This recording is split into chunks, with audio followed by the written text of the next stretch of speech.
Corruption is often widespread in developing countries. Corruption negatively affects a country's democratic and economic development. When fair competition comes to a halt, prices rise and investments and growth fall. We are poor not because we don't have the resources. We have both the human and material resources, but corruption is virtually stealing everything. The gap between rich and poor widens, and civil rights come under pressure. Corruption, whenever touches each of the components of our living life, you feel it. But why and how does the spiral of corruption continue when the consequences for society are so big?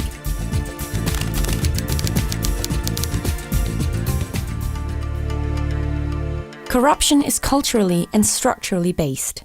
Corruption is possible when no one questions the system. As a child, you are taught to obey. You can't ask some questions. You only listen and take instructions.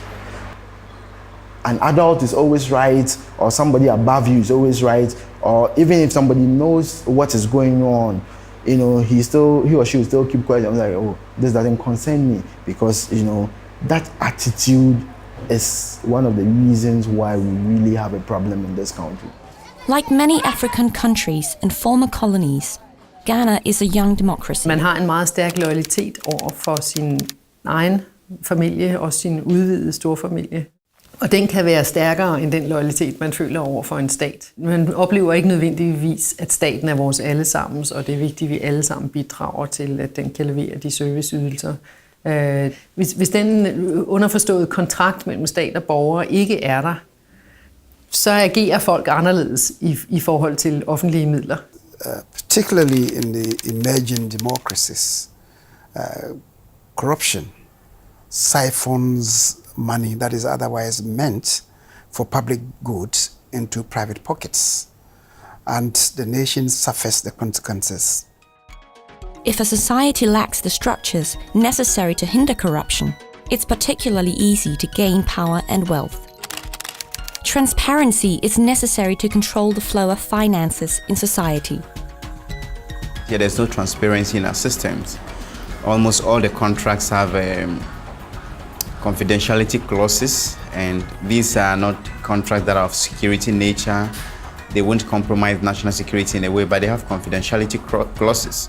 The press in Ghana has difficulties in producing critical, investigative work for the public. We also don't have the Freedom of Information Act in this country, so it becomes very difficult for even journalists to get information from state officials. The system is so opaque, no openness, so it becomes very difficult when money changes hands. The lack of integrity and morale with individuals in the public sector and the elite leads to bribery and fraud. So it compromises free and fair elections. It compromises credibility of elections. And once elections are compromised, it impacts on governance. You gain power through corruption. It means definitely you are going to allow corruption to manifest in your administration. Ghana has many laws to prevent corruption, but it is rare that perpetrators are punished. Rigsrevisionen, den ghanesiske rigsrevision, laver en rapport hvert år, hvor de ret minutiøst gennemgår deres konklusioner for alle offentlige institutioner, og de nævner hver eneste gang ting, som er tydelig korruption. Jeg kender ikke til, at der har været nogen form for retsforfølgelse af et eneste af de tilfælde, som deres egen rigsrevision, der laver et udmærket stykke arbejde, har dokumenteret. When breaking the law has no consequences, the spiral of corruption continues. People do it, they go in, come out and still benefit from their corrupt acts. But if it's deterrent enough, if the sanctions are severe, I feel that it will stop. People will think twice. The practice is people are afraid to blow the whistle because they fear they may be victimized. Also, we have a culture where people are not punished for corruption. The fight to combat corruption and develop a modern democracy continues. The authorities have established a number of laws against corruption. We crafted the internal audit law. We also did the financial administration law. Then we did a whistleblowers law. We did a public procurement law because, as I've indicated, so much of our resources are allocated for the procurement of goods and services. The internal audit institution has been strengthened to optimize control and efficiency within the administration. About 22 key government agencies are represented in what they call the High-Level Implementation Committee for the National Anti-Corruption Action Plan. Yes. In terms of strengthening the public financial management system, it's also ultimately aimed at anti-corruption activities. And in fact, we are tagged as one of the anti-corruption agencies. And in the National Anti-Corruption Action Plan, which has been put together for the country, we are a key partner in that enterprise. So is GII and other civil society organizations. Civil society organizations and media support the government through public awareness and as a critical observer. For instance, we have a project currently being sponsored by USAID where we hope to let citizens understand how corruption affects them individually, and that we believe will motivate citizens to desire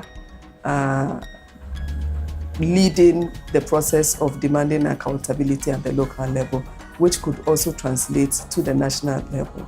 Often in corruption cases, only the tip of the iceberg is visible.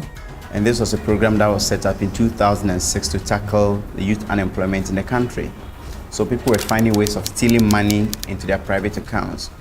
So I decided to start with the investigation. It was only about, the amount involved was about $11,000. But at the end of the day, when I finished the story, the whole money involved in that scandal was $500 million US. The government came in and set up a committee that did an investigation, further probe into it, and it virtually confirmed what we had done. The international society is supporting the fight against corruption with aid and advice. United Nations, the World Bank, Transparency International, and Denmark are all supporting Ghana. We've published quite a number of manuals with the assistance of the World Bank, the Commonwealth. Danida helped us with software and some of the training as well. So we get a lot of help from others and also from the government. Danida has several developing projects in Ghana. But how does one prevent developing aid from misuse? Vi bruger en rigtig stor del af vores arbejdstid på at følge de konkrete projekter.